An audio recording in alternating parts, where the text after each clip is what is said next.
Ito ang Gojodock Reloadable Power Bank. Mana sci-fi yung datingan nito, parang sa mga mecha.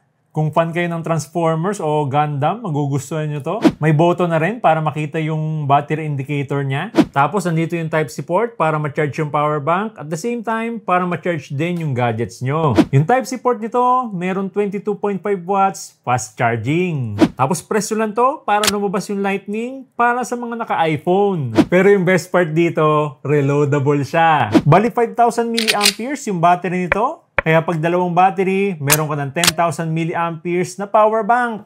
Napaka-satisfying nito. Parang mas madalas pa na ganito yung gawin mo kaysa mag-charge.